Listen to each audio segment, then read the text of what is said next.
All right. Good morning, good afternoon, good evening to everyone. Kung anong oras mo man papanoorin ito. Okay. So for now, I'm going to discuss your first topic for your finals, which is your hexose monophosphate shunt.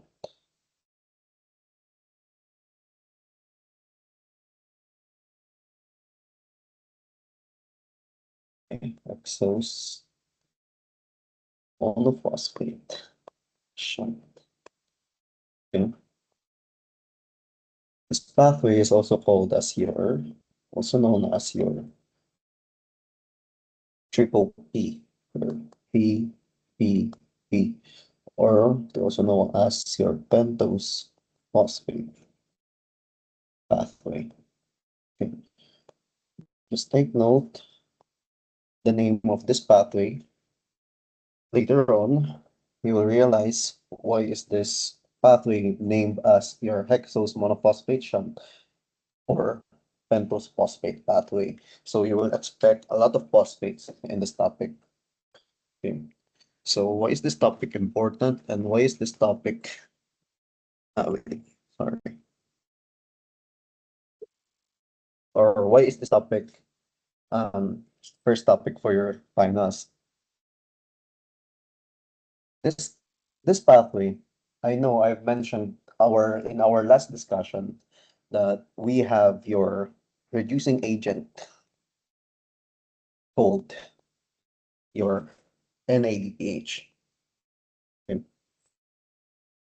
This NADPH, you have heard this a lot on your your cholesterol metabolism,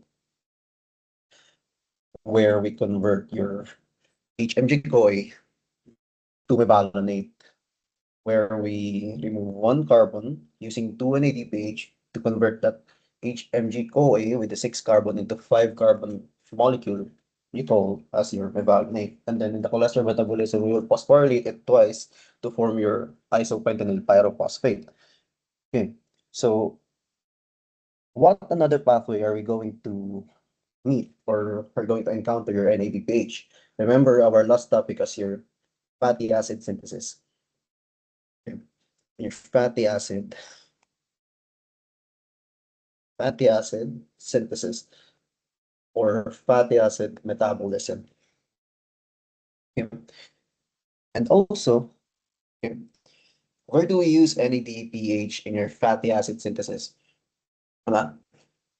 If you remember, NADPH is used in fatty acid synthesis in step 3, where we uh, where we reduce the NADPH into NADP positive to convert your butyryl SACP. Okay, where we convert it into ketone into aldehyde. Okay. So, and another bonus trivia for your NAD page that is also used for your nucleotide. Oh, no, sorry. Not NAD page. Your hexose monophosphate shot. NADPH, parang ano lang siya, like byproduct lang siya ng hexose monophosphate shot. But it is a byproduct, pero it is very important for these pathways, such as your cholesterol and fatty acid metabolism. Pero, this hexose monophosphate shunt or your pentose phosphate pathway is literally not only for synthesizing your reducing agent, the NADPH, but this pathway is the one that is responsible for synthesizing your RNAs. Why RNAs? The RNAs, if you remember in our first topic from your prelim, that RNAs or nucleic acids. Why am I saying it RNA? Diba? Ribose nucleic acid. And remember that it is a single-stranded nucleic acid. Of course, our body or your body is not going to synthesize DNA itself first. We have discussed the central dogma. Where we duplicate or where we replicate your nucleic acid by using such enzymes with your DNA polymerase type A, type B, helicase, di ba? If you remember those, the ligase, the replication, and where we use tRNA for protein synthesis, di ba? Then we make DNAs, okay? But in this hexose monophosphate siya, since you have heard me say that we will synthesize RNA. So what is the sugar that is present in RNA? Well, we have your ribose. So if this pathway is used to synthesize nucleotides, then probably you're going to see a lot of ribose. So not a lot, but maybe yeah, present si ribose sa pathway na ito. Okay. So now let's start this pathway. Okay. I'll start discussing this pathway by discussing your glycolysis first. But glycolysis is one of the first topics that I've discussed to you because it is the most important in the carbohydrates where we digest your glucose into pyruvate. And remember that glycolysis contains two types of pathway which is anaerobic and aerobic. Okay, so let's review that. Okay. So okay, hindi ko na kailangan i-drawing yung cell. You already know that glucose is administered by your insulin to your cells that needs energy, but specifically only in the GLUT4 transporter, okay, which is found in your liver and your muscle cells. Diba? Okay, but for your GLUT1, 2, and 3, which are in your GLUT1, your brain, diba, and the heart, they do not need insulin. So only the cells with GLUT4 transporters are the insulin dependent cells. Okay. So now let's say that, okay, by the way, your hexose monophosphate shunt, this happens in every cells of your body. But remember, take note that this happens primarily in your liver. Why so? Diba? Why does this happen primarily in your liver? Again, remember the reducing agent NADPH. NADPH, again, is used in two pathways. You have your cholesterol and fatty acid metabolism. And what do they have in common? Fatty acid and cholesterol metabolism are both synthesized in the cytoplasm of the hepatocytes. Again, what are hepatocytes? Your liver cells. So this happens in the liver primarily, but happens in all cells. Okay, take note of that. Okay, so let's discuss your glycolysis first. Serve as a review lang. Okay, so glucose will enter your cell. It will go through your cytoplasm, and we have your enzyme. Okay, since this is your liver, we have two types of enzymes. Diba? If this is in pag sa lahat ng cells, hexokinase, yung kanyang magiging enzyme. But since primarily nga sa liver ito, if liver ang pinasukan ng ating glucose, then the enzyme that is present here is you already know this one, your glucokinase. Okay, so alam niyo na ang enzyme na ito, from the name itself, hexokinase. Hexo means six. Kinase is something where phosphate is involved, where phosphorylation happens. Kinase, phosphorylation. Diba? Pag narinig yung kinase, phosphorylation. Iba naman yung mga dehydrogenase. Pag sinabing dehydrogenase reduction. Diba? So kinase, alam niyo na dito that in the first step of your glycolysis, dito yung may nangyayaring first conversion of your ATP to ADP. Diba? If you remember that. Bakit naging ATP to ADP? Diba? This enzyme took one phosphate from ATP. Diba? So from triphosphate, kumuha tayo ng isa, then that ATP converted into ADP, which is your adenosine diphosphate. Saan napunta yung phosphate na yun? Sa glucose. And again, from the name of the enzyme itself, hexokinase, 6 kinase. So this enzyme will attach that phosphate to the 6 carbon atom of your glucose, forming your what? Your glucose 6 phosphate. Okay. So, glucose 6 phosphate. Hindi ko na kailangan isulat yung buong pangalan. Okay, so alam niyo na yan. Okay.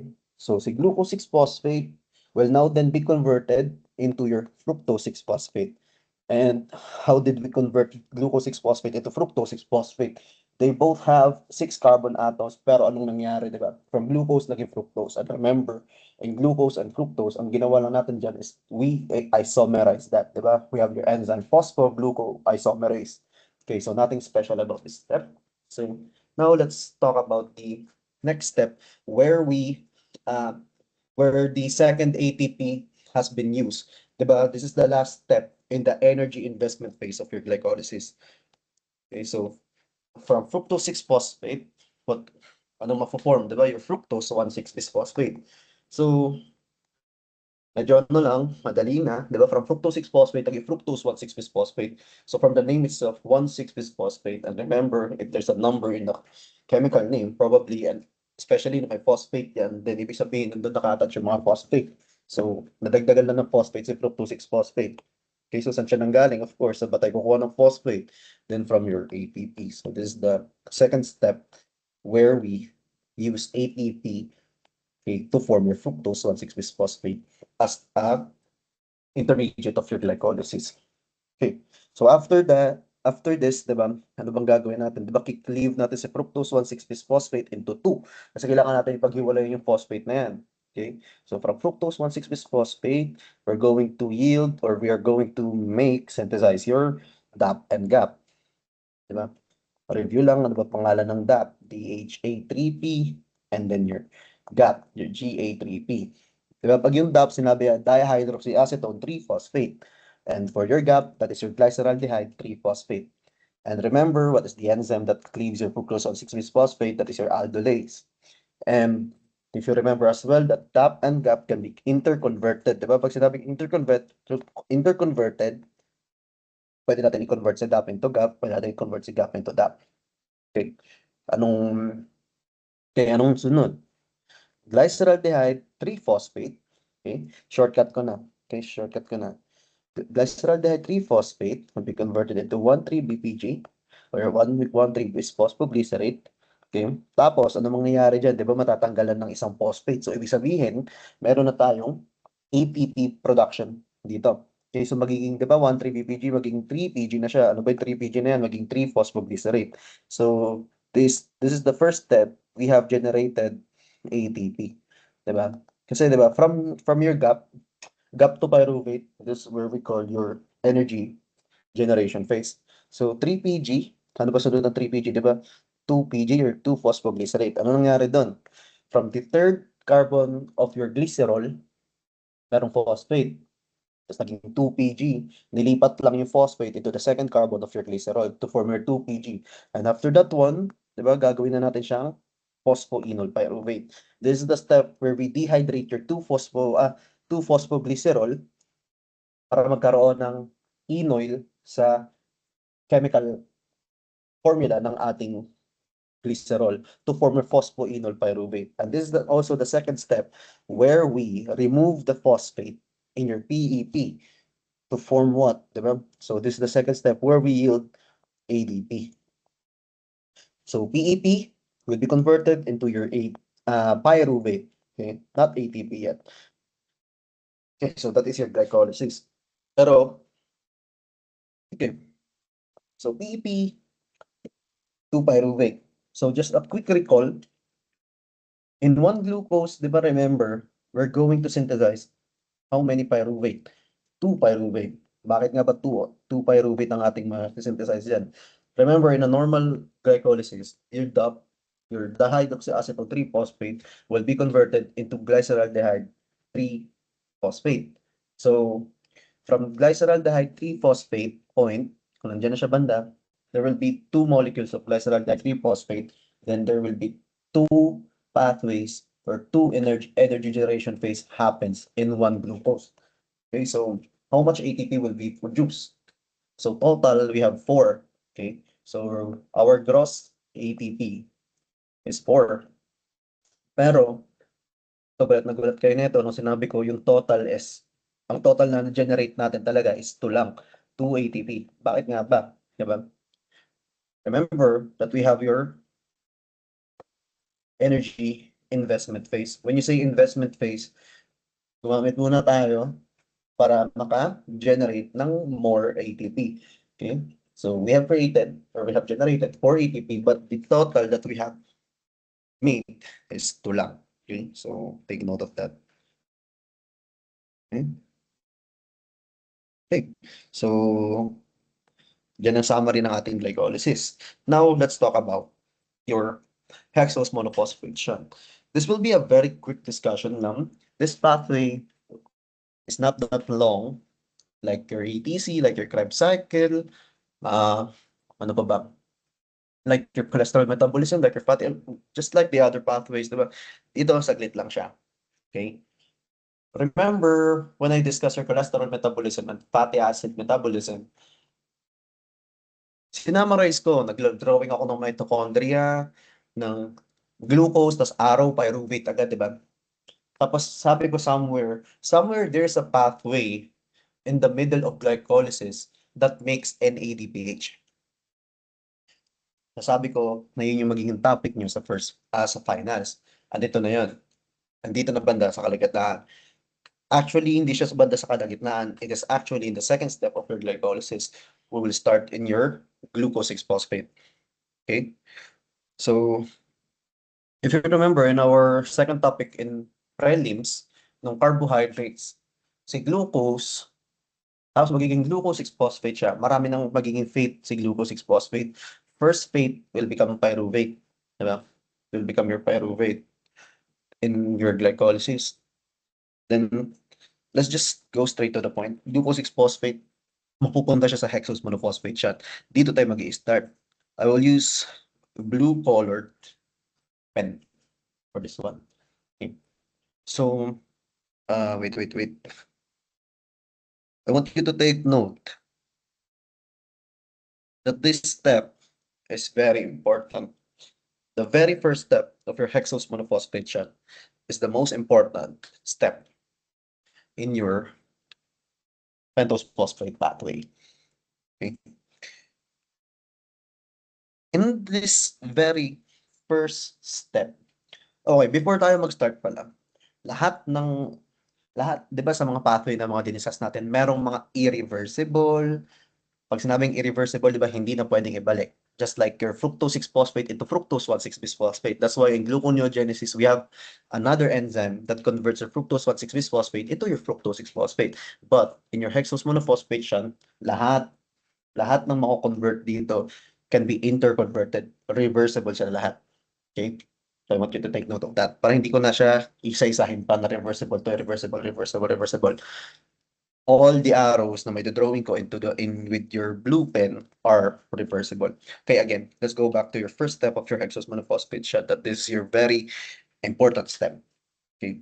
Actually, in this step, bakit siya naging importante? Unang-una, dito yung pinakaunang, di ba? Sa first step pa lang, we have generated your first NADPH molecule. Okay. We will generate one piece of NADPH from converting your glucose 6-phosphate into phosphogluconolactone. Okay. Phosphogluconolactone. Okay.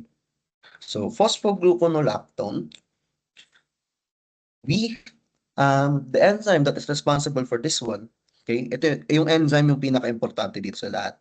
Enzyme yung pinaka-importante sa lahat. Si glucose, G6P na lang isulat ko. It is very basic. Your glucose 6-phosphate dehydrogenase. And I know somewhere in your ANAPHE or in any subjects that nagdi-discuss ng mga diseases, bakit ito yung pinaka-importante? Because kung maririnig nyo naman yung G6PD deficiency, di ba? Alam nyo na, that this is very important. Pag sinabi G6PD deficiency, then you don't have this enzyme. Okay? So imagine, in the very first step of your hexose monophosphate shot, pag wala ka ng enzyme na doon, then first step pa lang, kailangan makakagawa na siya ng NADPH. Eh, sa first step, wala ka na ng enzyme. Then, no NADPH at all. Kung wala ka ng NADPH, bakit nga ba yung mga nagkakaroon ng mga genetic defect? They have slow growth, di ba? Mamamatay na agad sila, yung mga diniscuss nyo, yung mga na-report nyo. Because they cannot produce NADPH at all. Pag ginawag walang NADPH, then no cholesterol metabolism, no fatty acid metabolism, and most importantly, no nucleotide synthesis. Kung wala kang nucleotides, then what will happen? No DNA synthesization, no central dogma. Okay. So, first step, glucose 6-phosphate will be converted into your phosphogluconolactone. To be specific, pangalan talaga niyan is your 6-phosphogluconolactone. Sa ibang libro, phosphogluconolactone lang yan, pero lalagay ko na yung mga number. Okay. Just a quick tip, lahat ng mga numbers dito na makikita nyo sa pangalan ng molecule na ito, or ng intermediate na ito, is yun yung bilang ng carbons nila. Okay? So from glucose 6-phosphate, converted into 6-phosphogluconolactone. So from 6 carbon to 6 carbon pa rin. Okay? Yun lang siya. Ang special dyan is yung enzyme. Okay? Okay. So brief lang, overview. If missing ang glucose 6-phosphate dehydrogenase natin, overview lang to, mamaya magkakaroon siya ng separate topic, pero short lang din yun. Overview lang, kapag wala ka ng G6P dehydrogenase, right to the point, magkaroon ka ng hemolytic anemia. Okay. Let me break this down for you. Hemo means blood, lytic means tawag dito, burst, destroyed, break, basta sira. Lytic. Anemia, di ba? Mababa yung blood count because of what? Di ba? Maraming reason. Kumbaga yung pangalan na to, hemolytic anemia. Nagkaroon ka ng anemia because of the burst of your RBCs. Okay? So, ibig sabihin, kapag wala ka daw ng enzyme na to, then magkakaroon ng hemolytic anemia. Magkakaroon ng mga burst of RBCs. Di ba parang walang connect?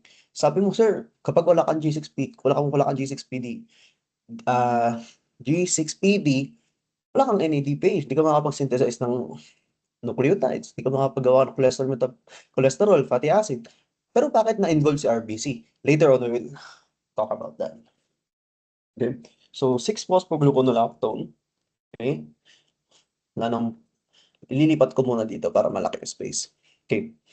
So, 6-phosphogluconolactone, okay, will be converted into your 6-phosphogluconate. Okay. So, 6-phosphogluconate. What is the enzyme that is present here for converting your phosphogluconolactone into your phosphogluconate? Okay. We have your lactonase enzyme. Okay. Huwag niyo i-confuse to, huwag niyo ililito yung sarili niyo sa lactase at lactonase enzyme. Alam ko halos magkaparehas lang, pero please, lactase is an enzyme that breaks down your lactose into glucose. Lactonase is the enzyme that is responsible for converting your 6-phosphogluconolactone into 6-phosphogluconate. So nobody will ask me again in the quiz if pwede ba to lactase. No, magkaiba yun. Okay? So, in this step, ang ginawa lang ng lactonase na ito, di ba, is we hydrated your 6-phosphogluconolactone, ginawa natin siyang acid. By what? By adding water. Okay? So, we added water. This enzyme added the water to your 6-phosphogluconolactone to form your 6-phosphogluconate. Okay. Okay. Next step, your 6-phosphogluconate. So 6-phosphogluconate will be converted to your you call this your ribulose 5-phosphate. Hindi pa ribose sa ribulose muna. Ibang ribose sa ribulose. Okay? Ribulose 5-phosphate. Okay? So what did you notice? 6-phosphogluconate converted to ribulose 5-phosphate. Again, if you remember, lahat na makikita nyo numbers dito sa molecules, that is the number of their carbons. So from 6 to 5. Very familiar. You know? Recall lang. Remember in your Krebs cycle, from your isocitrate to alpha-ketoglutarate. Isocitrate contains 6 carbons. Alpha-ketoglutarate contains 5 carbons. Di ba nabawasan? What happened? Nagkaroon ng decarboxylation. Pero nagkaroon ng NADH. And again, NADH is also a reducing agent, but NADH is primarily used by your electron transport chain to produce ATP. Diba? Pero, NAD positive, nagkaroon tayo ng generation ng NADH, nagkaroon ng decarboxylation into isocitrate, into alpha-ketoglutarate. And what is the enzyme that is present, diba? Nag-reduce tayo, tapos meron ng decarboxylate. Narinig natin ulit si dehydrogenase. So, halos same case scenario dito sa 6-phosphogluconate into ribose 5-phosphate. So, what will you expect? 6 carbon to 5 carbon. So, of course, there will be a decarboxylation happen here. So, decarboxylated, carbon is decarboxylated in the form of carbon dioxide. Okay? And this is the second step. Second and the last step that we will make NADPH. Okay? So, meron tayong mapoproduce na NADPH dito. So, of course, hindi naman mapoproduce bigla-bigla yan. Kailangan muna natin ng NADP positive. Okay? Pero, specify ko lang, we need two NADP positive to form two NADPH as well. So, ibig sabihin, this is your second and last step in your hexose monophosphate shunt to produce NADPH. So, yeah, I can actually end this topic already kasi NADPH na naman kailangan natin, diba? NADPH is used to synthesize your cholesterol and your fatty acid. But no, titignan muna natin yung ibang mga kasunod. Okay? So, ibig sabihin sa buong pathway na ito, meron tayong magagawang tatlong NADPH from one glucose. Okay? So, okay. So, let's continue. Ribulose 5-phosphate will then be converted into 2. Hindi siya makikleave into 2. Okay? Hindi siya makikleave into 2 talaga. Pero ano ba? Ano ba sa tingin niyo mangyayari? Okay? In ribulose 5-phosphate, there are two fates. Hindi ko siya ito-drawing as edgy arrows. I'll draw it like this. Para siyang may bend. Okay? Kasi si ribulose 5-phosphate can go to this arrow, the left, can go to the right. Kasi pag ginawa ko yan katulad ng fructose 1,6-bisphosphate into your DAP and GAP, di ba, cleave siya using the enzyme aldolase. Pero hindi, kay ribulose 5-phosphate, meron siyang dalawang pwedeng puntahan. Okay? In the left side, lagay ko na lang dito, is, meron kasi siyang enzyme dito na pangalan isomerase. Okay? And in the right side, sa ibang daan niya, sa ibang path niya, meron tayong epimerase na enzyme. Okay? Pero, ang totoong pangalan niyan, syempre, sige na, sabihin ko na lang, this is called your ribulose. R na lang isulat ko. Pero dapat kung nakikinig ka dito na pinapanood mo ng maayos ito, alam mo na hindi ribose 5-phosphate yan. Okay? Ribulose 5-phosphate isomerase. And also same sa isa niyang pathway, your ribulose 5-phosphate epimerase. Okay. So first, let's talk about your epimerase muna. Doon muna tayo sa right side. Okay. Si ribulose 5-phosphate natin, kapag pumunta siya doon sa path ni ribulose 5-phosphate epimerase, your ribulose 5-phosphate will be converted to what? Into your cellulose 5-phosphate. Okay. So from 5 carbons into 5 carbons pa rin. Okay. Nothing special. Okay. How about in its other path, your ribulose 5-phosphate isomerase? Your ribulose 5-phosphate will be converted into your, finally, your ribulose 5-phosphate. Sir, ibig sabihin yan na po yung gagamitin natin for nucleic acid synthesis. Ibig sabihin natanggalin natin yung phosphate sa ribose. Hindi, di ba? If you remember, actually, yung component ng nucleotides natin or yung nucleic acid, nucleotides, una, syempre, meron tayong sugar na ribose. And we also need one molecule of phosphate. So, phosphate is also needed. So, this ribose 5-phosphate can actually go through your bloodstream. Then, gagawa na tayo ng nucleic acid. Okay, so, blah, blah, blah. Gusto natin ito. So, from 5 carbons to 5 carbons pa rin. Okay? So, sa pathway na ito, sa hexose monophosphate siya, kailangan natin makagawa ng tig-isang ribose 5-phosphate tsaka cellulose 5-phosphate. So, again, hindi siya na-cleave. Ibig sabihin, kailangan natin ng dalawang glucose to form ribose 5-phosphate and cellulose 5-phosphate. So, using that two glucose, how many NADPH are we going to synthesize? Ibig sabihin, we synthesize 6 NADPH na. Okay? Meron na tayong 6 NADPH dito at this point. Kasi gumawa na tayo ng ribose 5-phosphate tsaka cellulose 5-phosphate eh. Bakit nga ba natin kailangan tig-isang molecule na yan? Kasi this pathway won't continue kapag wala tayong dalawang molecule na yan. Bakit nga ba siya kailangan? Kasi these two will react to each other. Okay? It will react to each other. And the enzyme that is present sa reaction ng dalawang molecule na ito is called your transketolase. Okay? If I will define this enzyme, transketolase, hindi ko na kayo papahirapan. Ang enzyme na ito is your 2-carbon delivery guide. Yun na lang, 2-carbon delivery guide.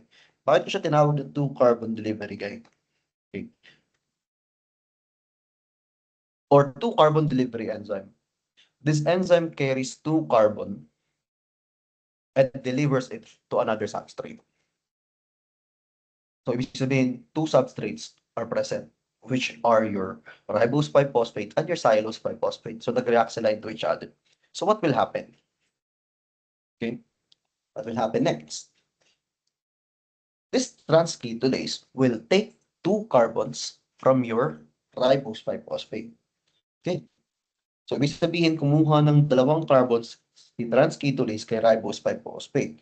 So, 5 minus 2, diba?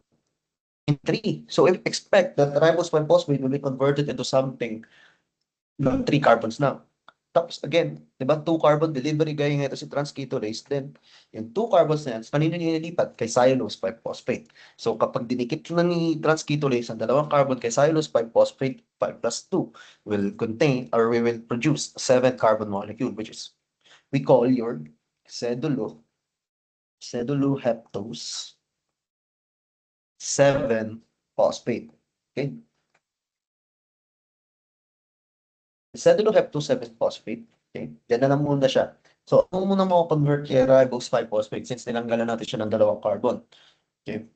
Ribose 5-phosphate will be converted to your GAP, your glyceraldehyde 3-phosphate, that I know that this particular intermediate is familiar to you. Your GAP. Ano siya? Di ba part siya ng glycolysis? Okay. So, from here, actually, pwede na pumunta sa glycolysis. 1GA3P will form 1 pyruvate. Diba? Kung depende sa kailangan ng katawan natin, this GA3P can fly from cytoplasm, find the enzyme, diba? Your glycerol dehydrogenase, diba? It will find that enzyme to be converted into your 1,3-BPG. Yun, depende. Pero, to continue this pathway, we need GA3P and your ceduloheptose 7-phosphate.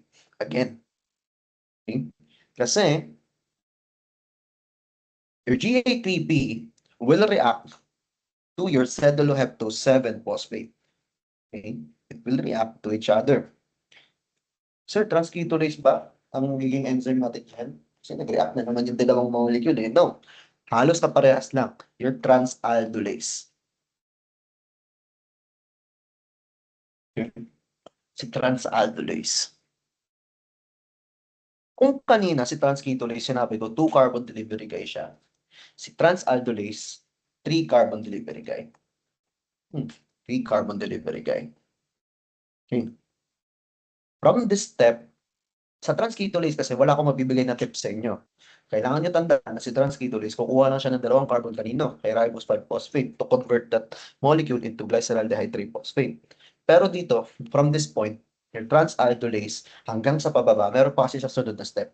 Lahat na magiging sunod na step dito, kukuha yung enzyme na ito from the greatest carbon na molecule. So, from looking at this illustration, anong mas marami? Glyceraldehyde 3-phosphate or your ceduloheptose 7-phosphate?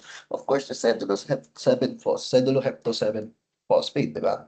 So, ibig sabihin, kukuha ng tatlong carbon si transaldolase kay ceduloheptose 7-phosphate, and then ididikit sa isang molecule, which is your glyceraldehyde 3-phosphate. So, 7 minus 3, magiging 4. Okay? So, your ceduloheptose 7-phosphate will be converted into your erythrose 4-phosphate. Okay? So, naging erythrose 4-phosphate siya. So, ibig sabihin dapat ikakabit ni transaldolase yung 3 carbons kanino? Kay glyceraldehyde 3-phosphate. Glyceraldehyde 3-phosphate will be converted into who? Into your fructose 6-phosphate. Familiar again, si fructose 6-phosphate. Diba? Si fructose 6-phosphate can also go back to your glycolysis. Diba? Bakit siya babalik sa glycolysis? It can be, pwede pa siya. Pwede siya gamitin to form 2 pyruvates. Diba? Kasi magiging fructose 1,6-bisphosphate pa siya. I-cleave into 2G3P, 2 pyruvate. Pero, hindi lang yun. Pwede pa siyang bumalik. Yung fructose 6-phosphate na to, di ba? Remember, yung glucose 6-phosphate to fructose 6-phosphate is reversible. So, pwede tayo gumawa ulit ng mga panibagong molecules into your hexose monophosphate siya. So, mamaya, magpupunta tayo doon. Okay. So, from this step, si erythrose 4-phosphate. Si erythrose 4-phosphate will only react to one specific molecule that is also produced in your pentose phosphate pathway. That is your cellulose. That is your cellulose, diba? 5-phosphate. Diba parang layo niya na? Nandun siya sa taas eh. Diba ginawa natin yan from the enzyme epimerase kanina, from ribulose 5-phosphate to cellulose 5-phosphate. So, ibig sabihin, kailangan pa natin ng isang glucose. Kailangan pa natin ng isang glucose to actually complete this pathway. Okay? Kasi si erythrose 4-phosphate will only react with cellulose 5-phosphate. Unlike your cellulose 5-phosphate can react with your ribose 5-phosphate. Okay, so let's get straight to the point. Your erythrose 4-phosphate and cellulose 5-phosphate will react. Pag nag-react sila sa isa't isa, ang enzyme na present dito, I want you to take note, transketolase ulit. Diba? Transketolase. Paano nyo matatandaan yan na 2 carbon delivery ganyan? Transketolase. Hindi na makakalimutan yan. Okay. Ketolase. Okay. While your transaldolase, wala na akong palatandaan yan. Transaldolase, 3 carbon na. So, hindi ka na malilito. Transketo delivers 2 carbon. And from the point of transaldolase, tapos yung remaining steps, di ba, kukuha tayo ng mga carbons from the greater number. So, ibig sabihin, cellulose 5-phosphate and erythrose 4-phosphate sa tayo kukuha ng 2 carbon from your cellulose. Okay. So, cellulose 5-phosphate, kinuhanan ng 2 carbon. Okay. Kinabit ka erythrose 4-phosphate, 4 plus 2, 6. Your erythrose 4-phosphate will be converted back again to your fructose 6-phosphate. Di ba? Galing. And your cellulose 5-phosphate, binawasan ng 2 carbon. 5 minus 2, 3. Your cellulose 5-phosphate will be converted into your GA3P. So the final products in your hexose monophosphate shunts are also the intermediates found in your glycolysis. Diba? Amazing. Ibig sabihin, kung intermediate sila sa glycolysis, then they can actually go back to that pathway. At depende sa magiging kailangan ng katawan ninyo, kung kakailanganin ba niya for energy, or kakailanganin ba niya for cholesterol metabolism. So, ibig sabihin, tignan mo, pag marami kang glucose, hindi mo kailangan ng energy. Kung hindi mo kailangan ng energy, then walang Krebs cycle na mangyayari kasi marami ka ng ATP, your Krebs cycle will stop on working. So your glucose will find another pathway, and hexose monophosphate shunt is one of them. So imagine, di ba, NADPH ang ginagawa ng hexose monophosphate shunt ninyo. So, di ba, discuss mo na? Ngayon, dito nyo malalaman yung scientific way kung bakit nagkakaroon ng fat. Okay, let me get straight to the point. Paano ka tumataba? Paano nagkakaroon ng fat? Marami kang glucose. Hindi nagagawa ng energy. So, sabihin natin, from this point sa glycolysis. Okay, kung ako si glucose, tignan yung pointer ko. Okay. Kung ako si glucose, lahat ng pathway niya, yung glycolysis na yun, na-block ako. Na-block ako sa pyruvate. Hindi na ako pwede maging hindi na ako pwede maging acetyl coenzyme A. I can actually go to magiging lactate ako. Pero hindi ako pwede maging lactate kasi hindi naman kailangan ng energy ng tao ko. Pabalik ako ngayon. Pwede ako maging GA3P. Anong gagawin ng GA3P? Yes, you can go back to the hexose monophosphate siya. Gagamitin natin siya, mag-react siya with mag-react siya with celluloheptose 7-phosphate, di ba? Para maging fructose 6-phosphate. Pero ano pa ibang pathway niya? GA3P can be interconverted with your dihydroxyacetone 3-phosphate. And remember that your dihydroxyacetone 3-phosphate is a precursor to your glycerol 3-phosphate. Diba, in your gluconeogenesis, remember, when we break down your triglyceride, diba meron tayong glycerol, tas tatlong fatty acid, and that glycerol, in order for that glycerol to become energy, ipophosphorylate siya ng glycerol kinase natin to form your glycerol 3-phosphate. And the glycerol 3-phosphate can be converted into your dihydroxyacetone 3-phosphate. And that arrow is reversible. So we can actually make glycerol kapag meron tayong DHA3P. And remember, tingnan nyo, paano ka tataba ngayon kung meron kang DHA3P? Magiging glycerol 3-phosphate, magiging glycerol, magiging triglyceride. And triglycerides go to your cells, sit into your adipose, into your fat cells to form what? Fats. Okay? Or ano pa? Paano pa makagawa ng fats? Di ba kailangan natin ng cholesterol and fatty acid, of course. Paano magagawa yun?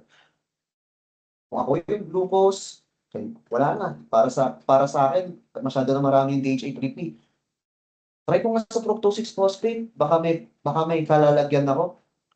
Anong kakalalagyan ng fructose 6-phosphate? Di ba fructose 6-phosphate can react or can react with your erythrose 4-phosphate, di ba, to form GA3P again. Papabalik-balik lang. Pero I want you to take note that this hexose monophosphate siya, or this pathway has two types. Meron siyang dalawang types. Your oxidative pathway and your non-oxidative pathway. Okay. Let me write it down.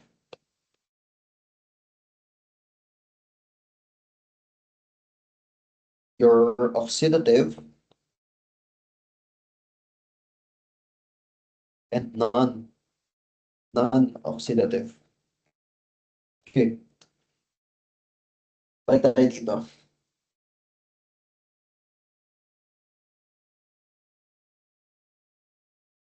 G6P, na-convert siya into 6-phosphogluconolactone with the enzyme G6PD. G6PDH. Diba? Tapos merong na-create na NADPH. NADP positive to NADPH in the step. Okay. I want you to take note. Ilalagay ko sa red pen. Like glucose 6-phosphate. Glucose 6-phosphate up to ribulose 5-phosphate. So let me write this down. First step is your glucose 6-phosphate to phosphogluconolactone. Sa enzyme ko na lang ilalagay para gets na na. So first step is glucose 6-phosphate dehydrogenase. Lactonase is your second step. Ay, hindi ko pala nabanggit yung enzyme sa 6-phosphogluconate to your ribulose 5-phosphate, di ba? May reduction, so dehydrogenase na yung enzyme dyan. So, madali lang tandaan yan. So, ang pangalan ng enzyme na yan, wala na akong battery. C, 6-phospho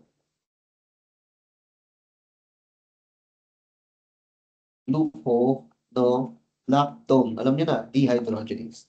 Okay, so that is the third step. And yung fourth step, okay, yung fourth step is itong dalawa. Si ribulose 5-phosphate isomerase and telomerase. I want you to take note. Itong 4 red fonts or 4 red inks are your oxidative pathway. Okay? Tapos, ang ito-drawing ko or isusulat ko in the purple, di ba? 5 si transketolase, 6 si transaldolase, tapos yung pangalawang transketolase is your 7. We only have 7 steps in this pathway. So, first 4 steps are your oxidative pathway, and the last 3 steps are your non-oxidative pathway. Anong pinagkaiba? Hindi ko na isulat. Okay? Hindi ko na isulat. Tayo na bahala. Yung oxidative pathway is your first 4 steps. This is the pathway where we can generate or synthesize ribose 5-phosphate while making NADPH. Pero kay non-oxidative, pag sinabing non-oxidative, then wala kang inoxidize, you can create ribose 5-phosphate without actually making NADPH. Diba? We can use J3P, we can use fructose 6-phosphate. And remember that this pathway is reversible. So, kapag meron kang sobrang GA3P sa glycolysis mo, then we can actually make ribose 5-phosphate. Diba? Pero sa oxidative pathway, kailangan natin ng glucose 6-phosphate. Tapos, while on the way to your ribulose 5-phosphate, naka-generate tayo ng tatlong NADPH and just one molecule of glucose. Okay? So, that is your hexose monophosphate siya. Maybe, okay, not maybe, I will discuss the glucose 6-phosphate dehydrogenase deficiency sa face-to-face na lang. Okay? So, the coverage of your quiz will be just the basic hexose monophosphate siya. Okay? So, I will end the discussion from here muna. Okay? So, if you decide to watch this early, then the quiz will be easy. Okay? There are only 7 steps. Kapag sinabing 7 steps, then you only have to memorize 7 steps with enzymes. Pero actually, in the 4th step, meron tayong dalawang enzyme doon. So, not 7 enzymes, 8 enzymes. Pero 7 pa rin siya kasi yung isang enzyme doon, pareho, transketolase. Okay? So, again, good morning, good evening, good afternoon to everyone. See you on face-to-face.